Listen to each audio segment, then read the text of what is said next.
Yeah. May tinsel sa puno ng palma, artipisyal na nyebe sa screen. Ang trauma ko'y nasa wishlist, nakabalot sa tahimik na sigaw.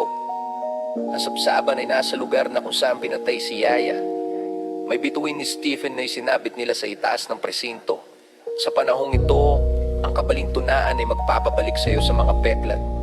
Ang kapayapaan sa mundo ay parang baril-baril ang pumutok sa labanan.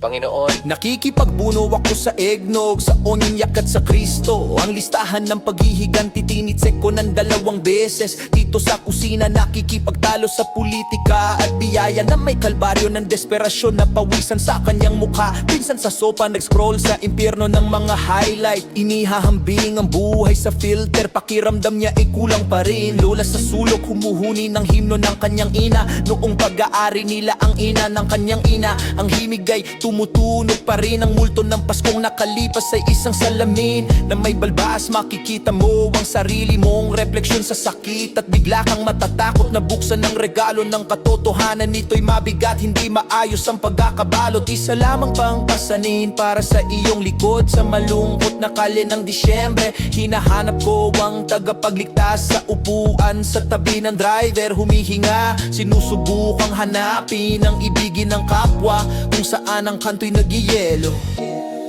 Biglang tumitindi, tradisyonal na gospel choir o banal na gabi. Ang mga bituin ay nagniningning, Ngunit biglang naputol pagkatapos ng unang linya. Pinalitan ang tunog, ng pulis siren na lumalayo. malayo, malayo. Ang pastor ay may suot na Rolex, nagsasalita tungkol sa mahihirap. Ang mega church ay isang mansyon na may gintong pintuang walang sala. Ipinaikot ang platito para sa mga abuloy, pondo para sa pribadong jet sa pagdarasal. Habang si Aling Eva sa dia on board ay hindi makapag-apply ay sa section 8. Ang pagkakatawang tao ay nasa kahon, nakasal para sa clearance. Ang aral ay baluktot gaya ng mga ilaw sa paligid ng liquor store. Binabasa ko ang aklat ni Lucas, sinisikap ipare sa hudang mga pastol ay katulad natin. Takot ngunit nakauunawa na ang mga anghel sa langit ay maaaring sirena o isang senyalis. Isang banal na pagkilos sa isang lungsod na walang oras. Kaya ano ang moral, Maria, kapag ang iyong sanggol ay sinadla ka ng sumulat ng rap na makapangyarihan? Umaalog sa isang kwartong may muebles, o ang regalo ba ay ang pagluluksa? Ang tapat, pangit na pag-iyak, ang pag-asa na hindi nawawala kapag ang berdeng pino ay tuyo na. Ang tinig ay nagiging mas madiin. May ritmo, parang nangangaral. Ang tunay na Belen, isang inang doble ang trabaho. Isang amang sinisikap ayusin ang bisikleta. Itaas sa mabilis na espiritu ang putlak ng komunidad kung saan ang usapan ay tunay at malalim. Hindi lang maligayang Pasko na bulong bago ka makatulog. Ang pagtingin sa iyong sariling anino sa liwanag ng apuyan at paggawa ng kapayapaan. Sa bawat multong iyong kilala, ang himala ay hindi mahika. Ito'y pangkaraniwan, ito'y ang laban ng pumili ng pagmamahal. Sa isang regular na gabing Disyembre, Umaawit ng masakit, hilaw na himig. sa isang payak gumagangong beat at soulful looping. Sample ng batang huhuni ng silent night. Sabihin mo na may lahat ng piklat na nakikita sa ilaw ng LED. Naganap na liwanag, utol na gabi.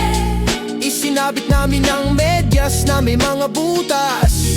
Ito ba'y banal na gabi? Mabilis, double time pagkatapos ay bumabagsak sa masinsinang malakas na mga linya.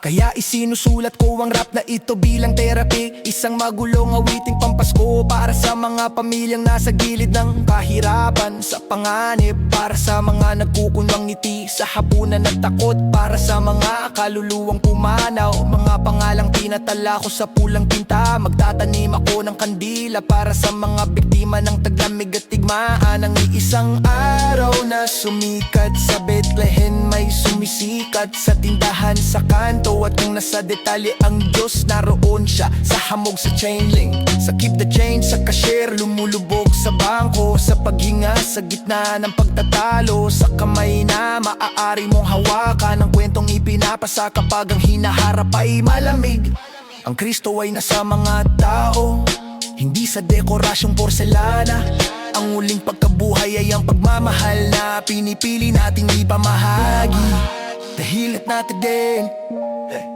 Ibilin tutahindik Tara siguro, o banal na bahagi ay ang kuritinig sa ini. At kag-aalap na gawang sariting tahawit bipo. Kahit dito mahisorap, kahit laduis ang kasan na palang sumpa. Tumininta sa iyong mga kamay, hiyo ang hinto.